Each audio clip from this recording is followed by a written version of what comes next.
A very good morning to all of you, Bache. I have just muted you all as yesterday I faced some problem. So if anyone will be having any doubt, so you are to unmute yourself. Just raise your hand and then I will give you the option to unmute. Presently, if anyone is having any doubt in yesterday's lecture, then you can ask. You can raise your hand. I will unmute that specific child and then you can ask the doubt.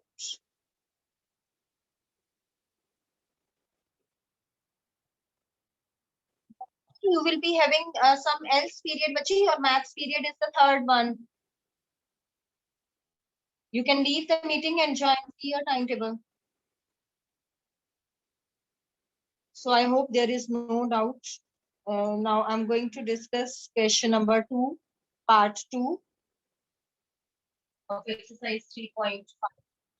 वैसे ही आपका homework part था, but still I'm discussing. We are having in this question value of k. Will the following pair of linear equations have no solution? मुझे no solution बताना है k की किस value के लिए जो मुझे given linear equations हैं, they will have no solution. First equation जो मुझे given है, that is 3x plus y is equal to 1, and the second equation is 2k minus into x plus k minus 1 into y, and this is equal to 2k plus 1. अब मुझे जो है निकालना क्या है कि for which value of k the given system of linear equations have no solution. So for no solution condition क्या होती है मेरे पास, a1 upon a2 equal to b1 upon b2 not equal to c1 upon. अब यहाँ से a1 a2 देखेंगे हम. a1 is 3, यहाँ लिख देते हैं a1 is 3, b1 is 5 and c1 is 1.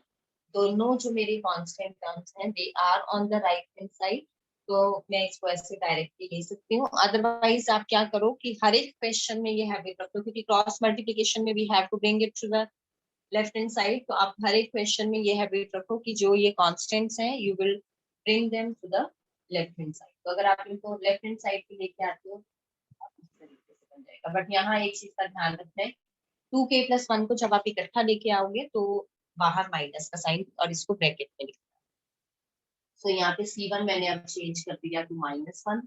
अब a2 जो है मेरा that is 2k minus 1, b2 जो है that is k minus 1, c2 जो है मेरा that is -2k plus 1. Bracket जरूर लगाओगे यहाँ पे. अगर ब्रैकेट नहीं लगाते वो सिर्फ आपका 2k का आप साइन चेंज कर रहे हो वो गलत हो जाएगा. अब फॉर नो सोल्यूशन मेरे पास ये कंडीशन है, तो a1 upon a is 3, a2 is 2k minus 1. So this is 3 upon 2k minus 1 equal b1 upon b2. b1 मेरा क्या है, यहाँ पे मैंने y लिख दिया है, कांस्टेंट कोफिशिएंट हम लेके चलते हैं. तो b1 मेरा क्या है, यहाँ पे 1 है, एंड b2 क्या है, that is k minus 1. Now this is not equal to c1 upon c2. c1 is -1, c2 is minus 2k plus 1. तो ये नेगेटिव से नेगेटिव आपका कैंसिल आउट हो गया. 3 upon 2k minus 1, 1 upon k minus not equal to 1 upon 2k plus 1. अब यहाँ पे मैं क्या करूंगी, मुझे k की वैल्यू निकालनी है, तो मैं यहाँ पे एक बार ये इक्वालिटी के साथ ले लूंगी, एक बार इनइक्वालिटी के साथ ले लूंगी. तो पहले मैं ये दो टर्म्स ले रही हूँ, फर्स्ट एंड सेकंड वाली. This is 3 upon 2k minus 1 equal to 1 upon k minus 1. सो इनको हम क्या करेंगे, cross multiply. k minus 1 is equal to 1 into k minus 1 is 2k minus 1. अब इस ब्रैकेट को खोलेंगे, 3k minus 3 is equal to 2k minus 1. 3k वाली terms में अब एक तरफ ले रही हूँ और दूसरी टर्म्स दूसरी साइड. -1 ऑलरेडी इधर था, -3 इधर आके +3 हो गया. तो यहाँ से सिंप्लीफाई करके we will get k is equal to 2. अब k की वैल्यू यहाँ पे आ गई 2, यानी कि k की वैल्यू अगर 2 है then this given system of equation जो है that will have be having no solution. अब हम एक बार inequality के साथ देंगे कि k की वैल्यू क्या नहीं हो सकती. So 1 upon k minus 1, यहाँ पे एड लिख देना बेशक बीच में, not equal to 1 upon 2k plus 1. बाकी जो प्रोसीजर है इसको सॉल्व करने का जैसे होता है ये चलेगा, बीच में बस साइन नॉट इक्वल टू आ जाएगा. क्रॉस मल्टीप्लाई करोगे 2k प्लस 1 जो है that is not equal to k minus 1. Again k वाली टर्म्स एक तरफ, कॉन्स्टेंट्स एक तरफ, -k -1 +1 इधर आके -1. तो k is not equal to, this k is k, this is not equal to -2. So it means k equal to 2 and k is not equal to -2 के लिए these pair of linear equation will be having no solution. अब एक चीज का आपने ध्यान रखना है, जब ये इस तरह से इनइक्वालिटी तो आपको जो है यहाँ पे क्योंकि नॉट इक्वल टू का साइन आ गया बीच में आपका, तो नॉट इक्वल टू के कारण आपको ये दोनों केसेस लेके चलने पड़ेंगे. अदरवाइज हम क्या करते हैं, जब यहाँ पे इक्वल टू का केस होता है तो हम k की वैल्यू फर्स्ट 2 वाले में से निकाल के थर्ड वाले में, मतलब जो ये सेकंड पेयर आपका बनता है उसमें पुट कर देते हैं, और अगर वो रिजल्ट आपका ट्रू आ रहा होता है तो k की वो वैल्यू आपका आंसर आ जाता है. अगर वो इस पार्ट को सेटिस्फाई नहीं करता तो हम उसको रिजेक्ट कर देते हैं. इस तरह का क्वेश्चन मैं आपको करवाऊंगी एक्स्ट्रास में. तो फिलहाल दिस वाज द क्वेश्चन. तो बेसिकली जो आपने कंसेप्ट समझना है वो ये है कि k की वैल्यू आप इस पेयर से भी लोगे और इस पेयर से भी लोगे. इन केस अगर वो यहाँ पे इक्वल टू का साइन होता तो जो दोनों में कॉमन वैल्यू हो रही होती है, आ रही होती है, दैट इज योर आंसर. अगर ये वैल्यूज आपकी सेम नहीं आती इक्वल टू के केस में, फिर आप उनको रिजेक्ट कर देते हो. जो कॉमन वैल्यू है सिर्फ हम वही लेके चलते. Now we will start with question number 4. Question number 4 का जो पार्ट 1 है that you will do yourself, यही फिक्स्ड चार्जेस वाला है जैसे ऑटो रिक्शा वाला था, तो सेम वे में you will do it yourself. Question number 2 मैं सिर्फ इसकी इक्वेशंस बना देती हूँ. वैसे तो हम फ्रैक्शन वाले भी बहुत सारे क्वेश्चंस कर चुके हैं और I hope you can do this now. If anyone will be having any doubt, raise your hand and then I will unmute. अब हमारे पास क्वेश्चन नंबर 4 का पार्ट 2 है. अ फ्रैक्शन बिकम्स, फ्रैक्शन वाला क्वेश्चन है, तो लेट न्यूमरेटर x, डिनोमिनेटर, मैंने अभी देखो स्टेटमेंट भी पूरी नहीं पढ़ी है और मैंने ये काम करना है. फ्रैक्शन मेरी बन जाएगी x अपॉन y. अब कंडीशन 1 देखिए क्या होगा. A fraction becomes 1/3. फ्रैक्शन की वैल्यू 1/3 हो जाती है. कब होती है? When 1 is subtracted from the denominator. के बारे में इसने कुछ नहीं लिखा, means there is no change in the denominator. Numerator x था, डिनोमिनेटर y है. When 1 is subtracted from the numerator, subtract कर रहे हैं तो एंड द फ्रैक्शन बिकम्स 1/3, यानी कि डिनोमिनेटर के बारे में उन्होंने कुछ लिखा, तो इट मींस जो डिनोमिनेटर है there is no change in the denominator, तो डिनोमिनेटर को मैंने y एज इट इज लिखा. अब इनको जो है हम क्रॉस मल्टीप्लाई करके इक्वेशन बना लेंगे. 3x minus y equal to 3. इसको मैं ले लूंगी इक्वेशन नंबर 1. अब सेकंड कंडीशन देखते हैं.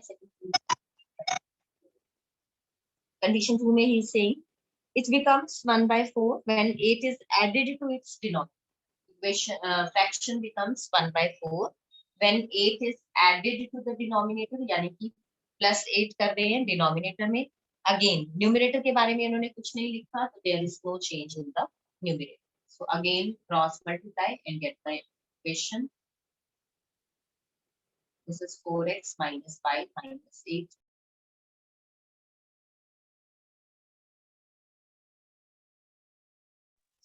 एंड मतलब करवा देती हूँ, बाकी डू योरसेल्फ. तो यहाँ पे हमारे पास 3x minus y minus 3 है. Second equation 4x minus 8 is equal to 0. So this is 1 with sign, आगे कुछ नहीं है तो 1 लिख देंगे हम।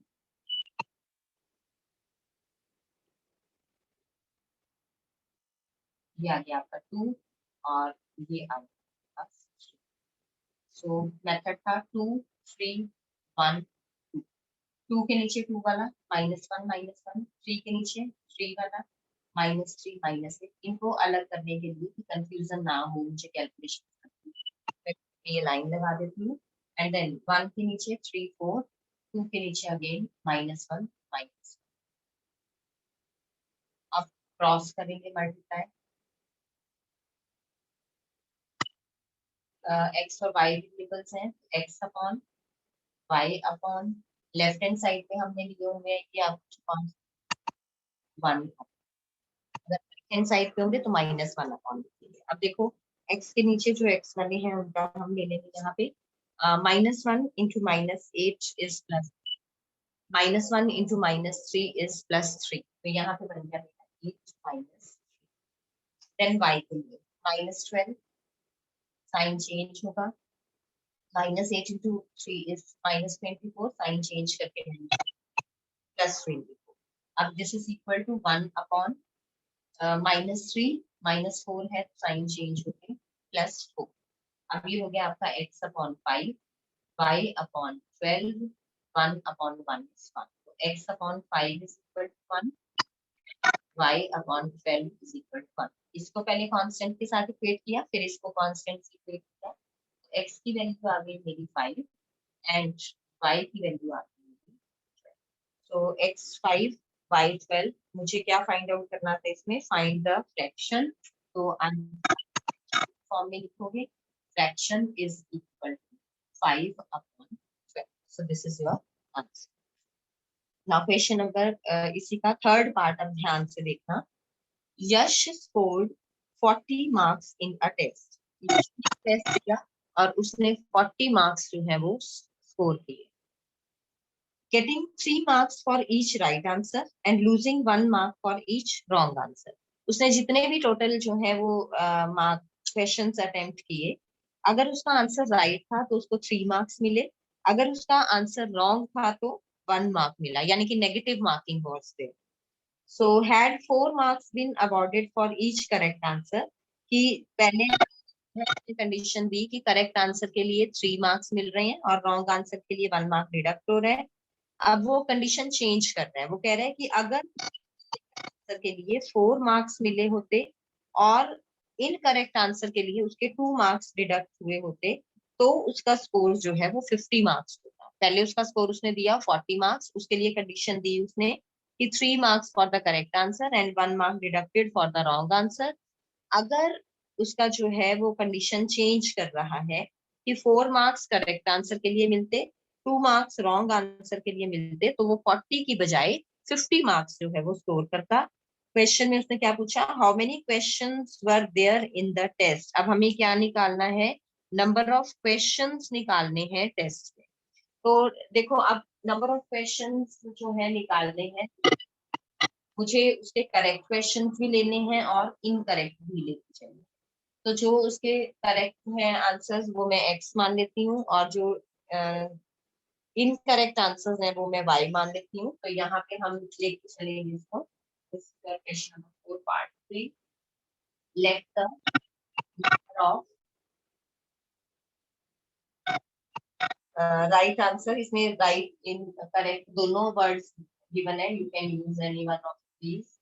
Let the number of right answers is x and the number of incorrect या रॉन्ग लिख सकते हो आप, that is y। अब टोटल नंबर ऑफ क्वेश्चंस कितने हो जाएंगे, that will be x plus y। x wrong answers है, y right answer, x right answers है, y रॉन्ग आंसर्स है, तो टोटल नंबर ऑफ क्वेश्चंस हो गए उसके। अब देखो कंडीशन 1 है, कंडीशन 1 में उसने क्या कहा, for each correct answer he has been given 3 marks. अब कितने करेक्ट आंसर्स लिए हैं मैंने, उसके x, तो इट मींस 3x मार्क्स हो गए उसके करेक्ट आंसर्स के लिए according to condition 1। And 1 mark is he lost 1 mark या 1 mark is deducted for each incorrect answer. अगर एक क्वेश्चन में वो -1 कर रहा है यानी कि 1 मार्क डिडक्ट कर रहा है तो y बच्चे 1 minute just wait for a minute.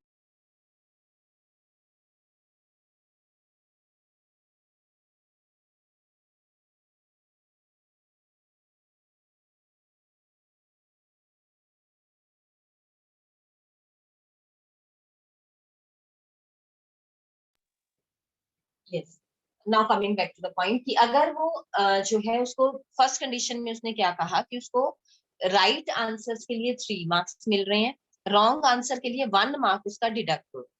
X right answers हैं तो टोटल मार्क्स उसको 3x मिल गए. वाई रॉन्ग आंसर के लिए y मार्क्स जो है वो डिडक्ट हो जाएंगे क्योंकि 1 रॉन्ग आंसर के लिए 1 मार्क डिडक्ट. तो डिडक्ट हो रहा है तो बीच में क्या आ जाएगा -y. और उसने मार्क्स कितने स्कोर किए? तो ये आपकी फर्स्ट इक्वेशन बन जाएगी. सेकेंड इक्वेशन में अब वो कह रहे हैं कि if had 4 marks been awarded for each correct answer. तो करेक्ट आंसर के लिए अगर उसको 4 मार्क्स मिले होते तो ये 4x हो जाते. And 2 marks deducted for each incorrect answer he would have scored 50 marks. Correct answer के लिए अगर उसको 4 मार्क्स मिलते, x राइट आंसर है तो मार्क्स हो गए 4x. इनकरेक्ट आंसर्स अगर मान लो उसको उसके लिए 2 मार्क्स डिडक्ट होते, डिडक्ट है लूज है तो नेगेटिव साइन आके हमने लगाया है, तो डिडक्ट होते अगर 2 मार्क्स इसके, तो अगर y इनकरेक्ट है तो 2y जो है उसके नंबर लूज होते. मान लो मैंने करेक्ट आंसर्स किए 7 और इनकरेक्ट किए 3. मुझे एक करेक्ट के लिए मार्क्स मिल रहे हैं 3, एक इनकरेक्ट के लिए मार्क्स लूज कर रही हूँ मैं -1. तो जो ये मेरा स्कोर बनेगा वो कैसे बनेगा? जितने मैंने करेक्ट किए और जितने मुझे एक नंबर के लिए एक क्वेश्चन के लिए नंबर मिल गए, 7 3 आर 21.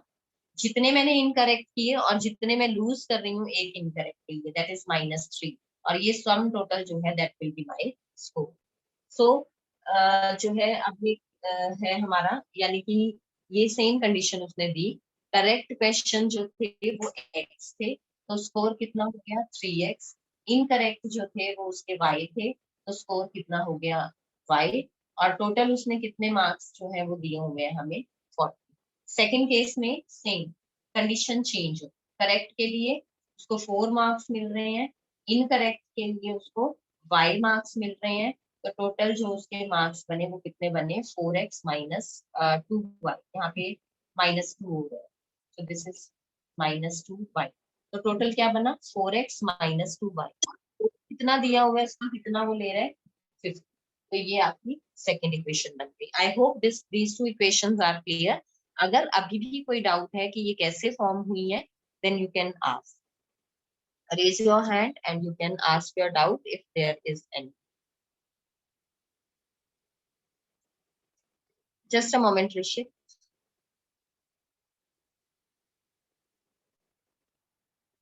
Yes, बच्चे. Good morning ma'am. Ma'am Good जो morning, बच्चे. मल्टीप्लिकेशन मेथड होता है उसमें मैम अगर जो सी मैम राइट हैंड साइड पे हो उसको लेफ्ट हैंड साइड पे लाना जरूरी होता है? जरूरी नहीं होता बेटे. उसमें क्या होता है जब मैं यहाँ पे पुट करती हूँ ना x = y = जब वो लेफ्ट हैंड साइड पे होता है तो यहाँ पे हम 1 लेते हैं. अगर वो आपके कॉन्स्टेंट्स राइट हैंड साइड पे है फिर आपको यहाँ -1 लेके चलना. तो वो बच्चों को ना -1 याद नहीं रहता है, इसलिए मैं मतलब सबको कहती हूँ कि आप यही हैबिट बना लो कि bring that to the left hand side, keep your right hand side 0. तो फिर यहाँ पे हमें वो याद नहीं रखना पड़ता कि अगर वो राइट साइड पे है तो -1. Okay ma'am. Any other doubt if anyone else is having, then you can ask. You can raise your hand. I will unmute you and then you can ask your doubt. Okay, fine. Just a moment. Krishan, wait for the. Yes. Good morning ma'am. Good morning, बच्चे. Ma'am 3.5 का second question दोबारा करा देना. 3.5 का second question. Both parts you want? No ma'am, सिर्फ second. बच्चे 3.5 में second question is having 2 parts. जो मैंने अभी करवाया था वो वाला कह रहे हो आप, नो सॉल्यूशन वाला? Question number 2 of exercise 3.5 is having 2 parts. Which part you want me to explain again?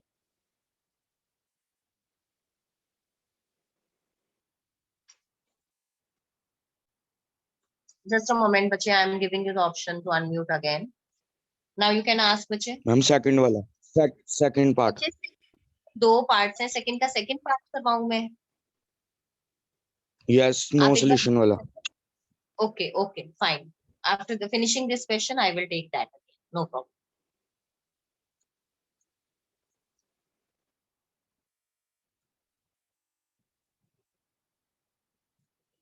So now we are having these 2 equations. अब हम इनको simplify करेंगे and then we will get our answer.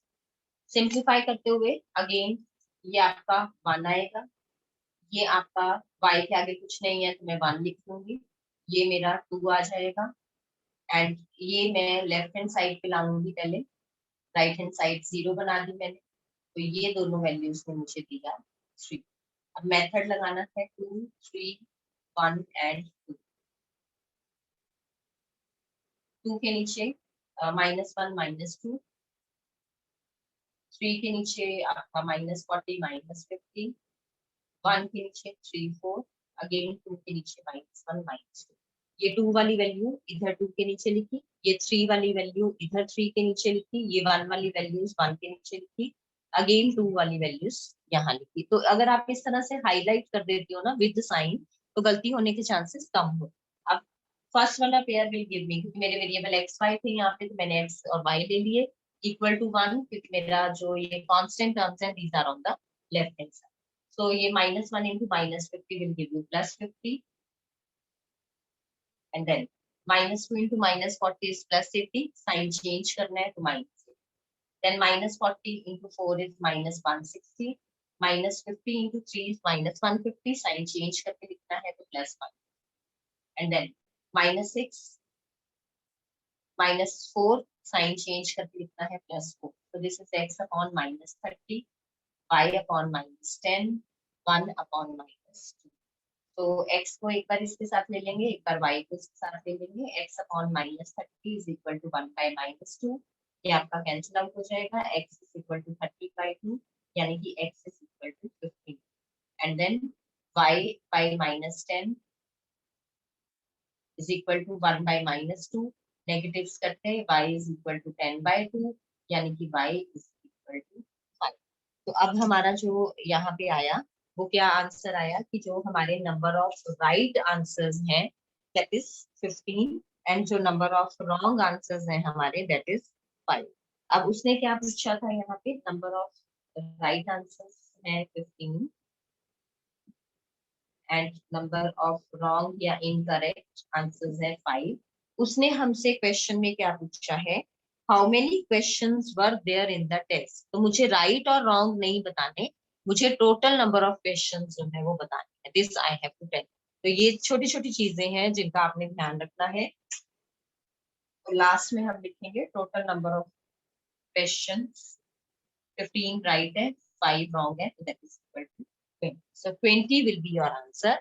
हम क्या करते हैं mostly बच्चे exam में जल्दी होती है कि काम खत्म करना है हमने भी, ताकि रिवाइज भी हम कर लें, बट ये इस तरह की मिस्टेक्स हो जाती हैं। स्टेटमेंट में पढ़ा नहीं, उसने कहा टोटल नंबर ऑफ क्वेश्चंस बताओ, तो हम सीधा x माना y माना, सिंप्लीफाई किया, x और y की टर्म्स में लिख के छोड़ देते हैं, ये हाफ मार्क डिडक्ट हो जाता है।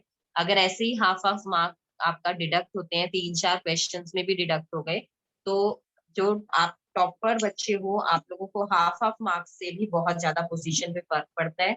तो not even toppers, each and every child has to take care of these things, क्योंकि अगर मैंने पूरा क्वेश्चन सही अटेम्प्ट किया है और फिर भी मुझे जस्ट बिकॉज ऑफ दिस की सिंपल इनको ऐड करके लिखना था, जो इवन फर्स्ट क्लास का बच्चा भी ऐड कर लेता है, तो उसकी वजह से मार्क्स रिड्यूस करना, डिडक्ट करवाना, तो मुझे नहीं लगता कि आप लोग पसंद करोगे। तो ये छोटी छोटी चीजें हैं, क्या पूछा है, क्या आप आंसर लिख रहे हो, वो ध्यान देना है। तो आंसर लिखने से पहले एक बार जरूर वेरीफाई करो कि आपका आंसर उन्होंने क्या पूछा है।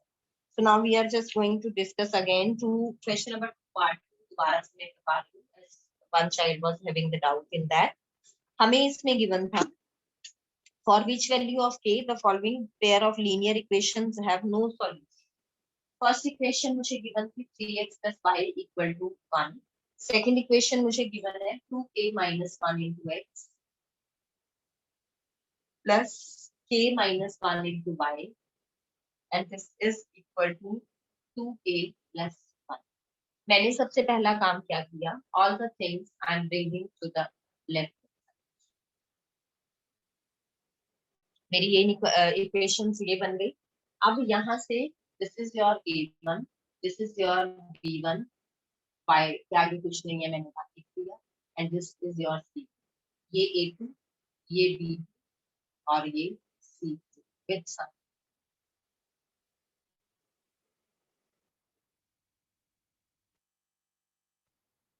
For no solution कंडीशन होती है हमारे पास a1 upon a2 equal to b1 upon b2 not equal to c1 upon c.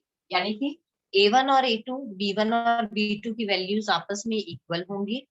इन दोनों में से एक not equal to c1 upon c2. देखो a1 upon a2 equal to b1 upon b2, इनकी जो भी अब रेशियो होगी वो सेम है. तो यहाँ पे c1 अपॉन c2 के लिए चाहे मैं a1 अपॉन a2 लिख लूं, चाहे मैं b1 अपॉन b2 लिख लूं, that's one and the same thing, क्योंकि ये दोनों वैल्यूज सेम है. तो इट मींस मेरे पास अब ये दो कंडीशंस मुझे चेक करनी. यहाँ से मेरे पास क्या आया, a1 upon a2 3 upon 2k minus 1. This is equal to b1 upon b2 1 upon k minus 1. And both of these, इन दोनों की रेशियो सेम है, कि मैंने रेशियो सेम दे दी, लेकिन ये दोनों जो आपस में इक्वल है ये c1 अपॉन c2 के इक्वल नहीं है. c1 क्या है मेरा -1, c2 क्या है मेरा -2k plus 1. ये नेगेटिव साइंस कैंसिल आउट हो गए. तो यहाँ से a1 अपॉन a2 यानी कि 3 upon 2k minus 1 is equal to 1 upon k minus 1. And दोनों में से कोई एक ले सकते हो, मैंने b1 अपॉन b2 किया. 1 upon k minus 1 is not equal to 1 upon 2k plus 1. अब k की वैल्यू निकालनी है मुझे, क्रॉस मल्टीप्लाई कर लेंगे दोनों तरफ. बेशक यहाँ पे नॉट इक्वल टू का साइन है, वो एज इट इज चलता जाएगा. जो आप कैलकुलेशंस करते हो, ट्रांसफॉर्मेशंस करते हो, वो सेम वे में आना चाहिए. अब इधर हो गया 3 इंटू k माइनस 1, ये हो गया 1 इंटू 2k माइनस 1. तो ब्रैकेट्स खोल लेंगे, k वाली टर्म्स एक तरफ ले लेंगे, कॉन्स्टेंट्स दूसरी तरफ ले लेंगे. तो this is k is equal to 2. यानी कि अगर k की वैल्यू 2 होती है तो आपका जो ये है सॉल्यूशन इसके लिए that will be no solution. And यहाँ से सिंप्लीफाई करेंगे, क्रॉस मल्टीप्लाई किया तो 1 into 2k plus 1, this is equal to 1 into k minus 1, 2k plus 1 not equal to का साइन है बीच में, k माइनस 1. तो this is 2k minus 1, k वाली टर्म्स एक तरफ, 2k माइनस k और कॉन्स्टेंट्स एक तरफ. तो this is k not equal to minus 2. For k is equal to 2 and k not equal to minus 2 के लिए the given system of equations जो है that will be having no solution. So I hope this one is clear to you now. Still if any doubt is there you can ask. अब question number 4 का जो part 4 और 5 है, दोनों ध्यान से करना, क्योंकि ये एक तरह से आपके लिए अलग से तरह के हैं, तो ये ध्यान से करना. क्वेश्चन नंबर 4 के पार्ट 4 में मुझे गिवन है places A and B are 100 kilometre apart on a highway. एक हाईवे मुझे गिवन है, उसके दो प्लेसेस जो है वो है A और B, और उनका जो प्लेसेस के बीच का जो डिस्टेंस मुझे गिवन है that is given to be 100 kilometre. एक दूसरे से 100 किलोमीटर के डिस्टेंस पे है. One car starts from A and another car from B at the same time. अब इसमें देखो दो कंडीशन करने की मेरी. पहले तो ये मुझे A और B जो है इनका डिस्टेंस गिवन है. अब वो कह रहा है कि एक कार A से चलना शुरू करती है, दूसरी कार B से चलना शुरू करती है एंड सेम टाइम पे चलती हैं. If the cars travel in the same direction at different speeds. A वाली कार भी मान लो इधर गई बी वाली कार भी उतर गई, they are travelling in the same direction. तो ये एरो जो है वो उनकी डायरेक्शन को रिप्रेजेंट कर रहा है। मैंने दोनों एरोज एक ही डायरेक्शन में बनाए हैं, it means both the cars are moving in the same direction with different speeds. Speeds जो है उसने हम डिफरेंट दी है, तो वो हम ईच इन 5 आवर्स, अगर वो जो है डिफरेंट स्पीड से सेम डायरेक्शन में चलती हैं तो वो कब मीट करती हैं? 5 घंटे के बाद। If they travel towards each other, अगर वो एक दूसरे की तरफ चलती हैं, ये हमारा केस 2 कि कार्स ने अगेन ये 100 किलोमीटर सेम डिस्टेंस है, यानी कि एक ही डिस्टेंस के लिए उन्होंने दो कंडीशन हमें गिवन है। फर्स्ट कंडीशन में वो कह रहा है कि the cars are travelling in the same direction. Second condition में वो कह रहे हैं कि the cars are travelling in the different direction. अगर ये कार इस तरफ जा रही है तो ये वाली कार इस तरफ जाएगी। If they travel in the different directions, if they travel towards each other, अगर वो एक दूसरे की तरफ मूव करते हैं, दे मीट इन 1 आवर, तो वो 1 घंटे में मीट करते हैं। और अगर वो सेम डायरेक्शन में जा रही है तो वो 5 आवर्स में मीट करती है। देखो रीजन क्या है इसका, कि जब वो 100 किलोमीटर सेम डायरेक्शन में जा रही है तो ए जो है उसने मूव करना शुरू किया, उसी टाइम पे बी ने भी मूव करना शुरू कर दिया। तो जब आपका ये ए वाली पोजीशन वाली कार मूव कर रही है, बी वाली भी आगे जाती जा रही है। अब ये दोनों जो है सेम पॉइंट पे कब मीट करेंगी? जब ए वाले की स्पीड ज्यादा होगी बी वाले। ठीक है, I hope this one is clear. कि एक कार ने 100 किलोमीटर पीछे से चलना शुरू किया। मान लो यहाँ पे एक पर्सन जालंधर से चलता है, दूसरा पर्सन अमृतसर से चलता है। बी वाले ने जालंधर से चलना शुरू किया, ए वाले ने अमृतसर से चलना शुरू किया। तो suppose they are moving towards Delhi, तो जो जब तक ये पहले जालंधर पहुंचेगा, जो अमृतसर से चला पर्सन, जब तक वो जालंधर पहुंचेगा, जालंधर वाला आगे लुधियाना पहुंच चुका होगा, यानी कि वो और आगे चला गया। तो अब क्या होगा कि जब ये आगे जाके सपोज अंबाला पे मीट करती है, तो ये अंबाला पे मीट कब करेंगे? जब ए बी के कंपैरेटिवली ज्यादा तेज चल जाए। तो इट मीन्स कि ए वाले की स्पीड ज्यादा होगी बी वाले से, तभी जो ये पीछे से चला है ये अपना डिस्टेंस कवर करेगा और उसके बराबर पहुंचेगा, क्योंकि दोनों साइमल्टेनियसली मूव करते हैं, एक टाइम पे सेम टाइम पे दोनों चलना शुरू करते हैं। अब इधर से क्या होगा, ये मान लो चला अमृतसर से, ये चला जालंधर से, दोनों ने चलना शुरू किया एक दूसरे की तरफ, यानी कि अमृतसर वाला जो है वो जालंधर की तरफ आ रहा है, जो जालंधर वाला है वो अमृतसर की तरफ आ रहा है। तो चलते चलते ये कहाँ पे मिले? व्यास।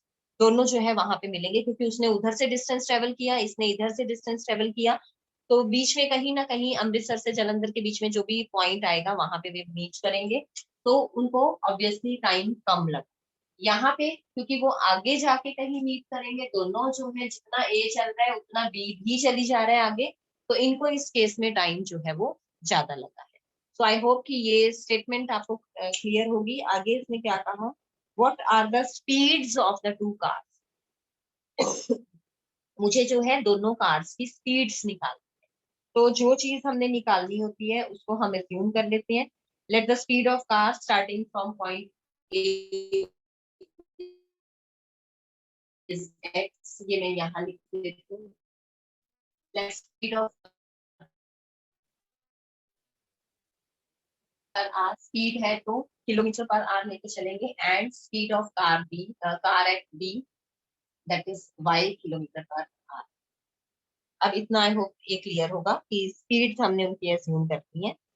अब देखो फर्स्ट कंडीशन में वो क्या कह, मैंने ये स्पीड्स मान ली, एक्स गिवन है एंड वाई, डिस्टेंस दोनों के लिए मुझे 100 गिवन, दोनों के लिए मुझे 5 आवर्स गिवन। अब मुझे क्या पता है, मुझे ये पता है कि मैं फॉर्मूला लगा चलती हूँ, जो डिस्टेंस है that is equal to speed into time. तो इट मींस कार ए ने कितना डिस्टेंस ट्रेवल किया,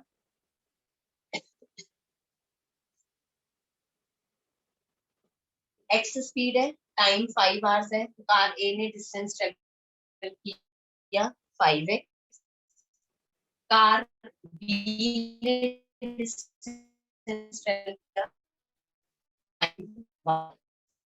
पास है, y उसकी स्पीड है। अब यहाँ पे मूव कर रही है, तो जो मेरी कंडीशन बनेगी that will B 5x minus 5y। 5x distance cover किया a ने, 5y डिस्टेंस कवर किया b। जब ये चले थे इनमें 100 किलोमीटर का डिस्टेंस था, तो a वाले के डिस्टेंस में से अगर मैं b वाला डिस्टेंस माइनस करूंगी तब ये मेरा इक्वल टू 100 आएगा।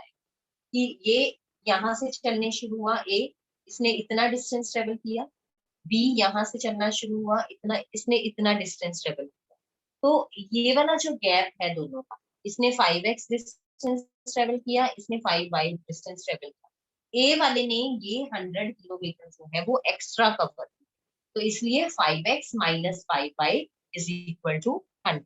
सेकेंड इक्वेशन जो मेरी बनेगी, सेकेंड इक्वेशन में दोनों एक दूसरे की तरफ चल रहे हैं, सेकेंड इक्वेशन में स्पीड सेम रहेगी xy,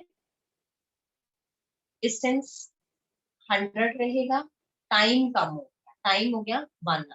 अब देखो फर्स्ट वाले ने जो है डिस्टेंस ट्रेवल किया, that is 1 into x, car B ने कितना ट्रेवल किया y। अब क्योंकि ये एक दूसरे की तरफ जा रहे हैं, तो ये टोटल 100 किलोमीटर को कवर कर रहे हैं। टोटल डिस्टेंस ये कितना कवर कर रहे हैं, 100 kilometre. As your time is over, so if this question is clear to you, then it's okay. Otherwise, I will explain this question once again tomorrow. We will discuss this once again tomorrow. If anyone is having any doubt, you can ask. Otherwise, we will discuss this question tomorrow. Previous questions will say if any doubt is there, you can ask. Otherwise, you can leave the meeting. I'm giving you the option to unmute. If anyone is having any doubt, you can ask. Otherwise, you can leave the meeting.